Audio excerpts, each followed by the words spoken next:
If you were asked to come up with the names of a few geniuses throughout history, who would stand out? Lise Meitner? Charlotte Bronte? Rachel Carson? Wait a minute, who exactly are these so-called geniuses? If you're like most people, these are not the names that first popped into your head. Your list may have included men like Albert Einstein, Leonardo da Vinci, Charles Darwin, or Stephen Hawking. But why is that? Is it only because men are geniuses? Hardly. And what makes a person a genius anyway? Is the classification easy to quantify?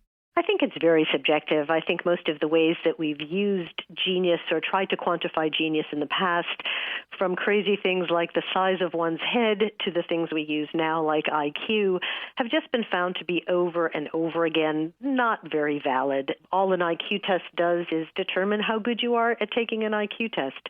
And so often they're also very gendered, and we need to expand our definition of what genius is and who can be a genius. That's Janice Kaplan, author of The Genius of Women, From Overlooked to Changing the World. Let me tell you one historical story about a woman named Lise Meitner who discovered nuclear fission back in the 1930s.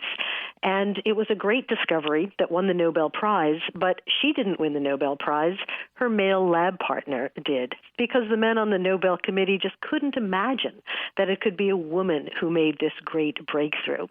And when we have these ideas lodged deeply in our heads of what a genius looks like, or that it doesn't look like a young woman, then we end up with those great problems. Thankfully, much has changed since the 1930s, and today's science community is determined to mend the mistakes of the past. The good news on the other side of that is that physicists since have recognized what an egregious oversight it was and have started naming things after her. And there's a star named after her and an asteroid. And yes, there is a box on the periodic table named in her honor.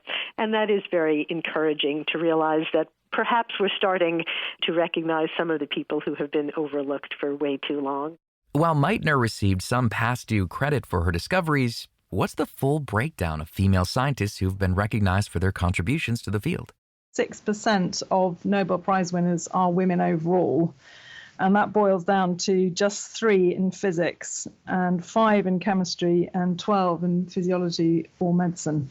So very few. That's Catherine Whitlock, author of 10 Women Who Changed Science and the World. In her book, Whitlock hopes to bring attention to some of the brilliant women in science who may have been overlooked. One of these women is the Italian scientist Rita Levi-Montalcini, who won a Nobel Prize in Physiology in 1986. She practiced her craft from her bedroom in Italy while hiding from the Nazis during World War II. She had to flee Rome up into the hills around Tuscany, and with the help of her mother and her brother, actually assembled a laboratory in what was effectively her bedroom. Nothing stopped her. She was working on her field of research, was neurology, and she was looking at how neurons, the nerve fibers in the nervous system, developed. And she was working with chick embryos, and there are some lovely stories about how she would collect eggs from the local farmyard and operate on the embryos at a very early stage to try and discover what was driving the development of the nervous system. And because the food shortages were so great in wartime, she would insist that the family ate the eggs afterwards. So she, and obviously, she was constantly being ostracized for her Jewish background and really had to fight constantly to be recognized. Despite the chaos of war, science and the men and women behind these discoveries persisted. Perhaps the most famous name on Whitlock's curated list is Marie Curie, who was the first woman to win the Nobel Prize, and is one of only 4 people in the prize's history who has won it twice. We talk about Nobel Prize winners, and that you could argue is one of the highest accolades in science, but none of these women set out to win a Nobel Prize. And I think we were very struck by 3 or 4 shared characteristics that these women had. And I think because they were working at a time when it was A, difficult for women to work at all, and B, in particular, very difficult to work in science. It was hugely male-orientated. Their characteristics really bring out what it takes to succeed, both in science and any areas of life. And I think the key, we've mentioned partnerships. They were all hugely tenacious I've often used the word, they had a terrier-like approach.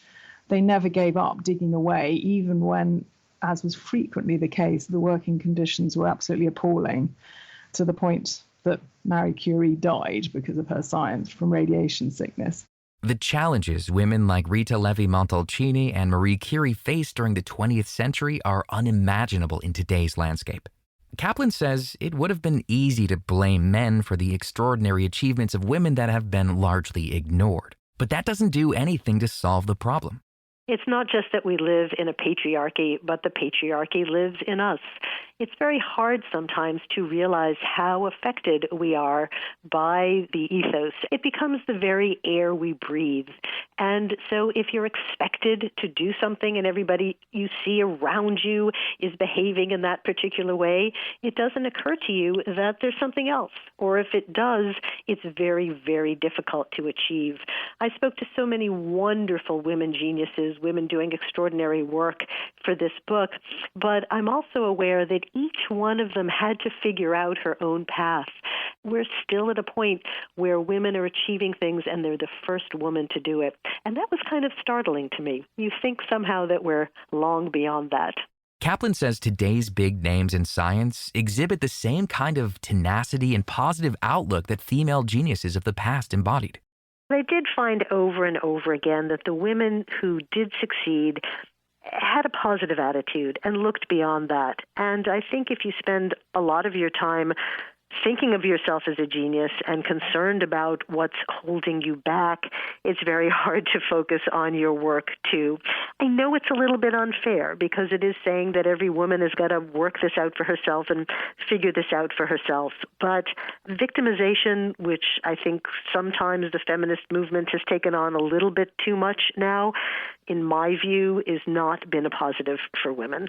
Being recognized as a genius isn't a male versus female issue, but rather it's the construction of societal norms that hold people back.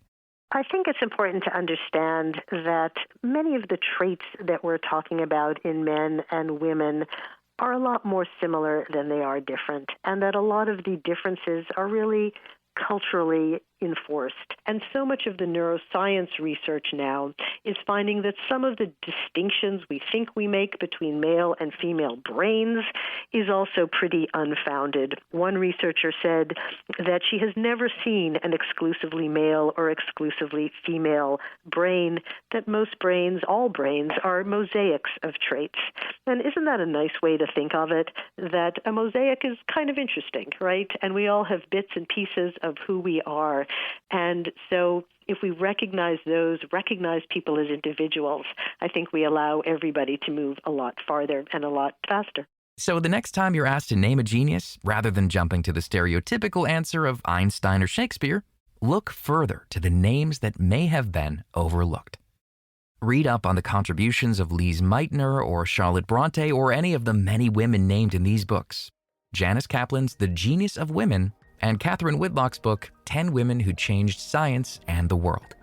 You can learn more about this topic and all of our guests by visiting our website at radiohealthjournal.org. This segment originally aired on our sister show Viewpoints Radio in March of 2020. It was written and produced by Polly Hansen. Our lead producer is Kristen Farah. Our production manager is Jason Dickey. I'm Greg Johnson.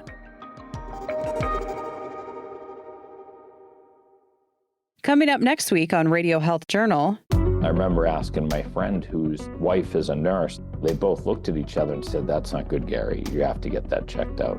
The one surprise no one's ever happy to receive. But first, how can we create health equality for all people? We know in the field of medicine that there's abundant evidence of racial and ethnic disparities in healthcare.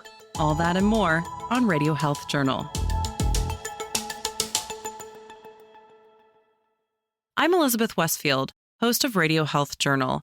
If you enjoy listening to Radio Health Journal, you'll also like our sister show, Viewpoints, which covers a wide array of topics from education to history to the environment. Here's a preview of what they're covering this week on Viewpoints. Large parts of the coastal area have become very difficult to live in, to grow things in, and to also get fresh water and so on. What will happen when poorer countries begin collapsing from the effects of climate change? Then, soul music is really the context in which white America is introduced to the Black church tradition. In the 1960s, 2 record labels shaped the sound of soul music. But the story of Stax and Motown also tells the story of civil rights. I'm Marty Peterson. and I'm Gary Price. These stories in depth this week on your public affairs magazine, Viewpoints. Listen to Viewpoints Radio on Apple Podcasts, Spotify, or wherever you listen to podcasts. Thank you for joining us this week and every week as we break down the science stories you need to know. You can find all of our past segments and guests on our website, radiohealthjournal.org, or wherever you listen to podcasts. Follow us on Instagram, Facebook, and X for daily content, and tune in next week for another edition of Radio Health Journal.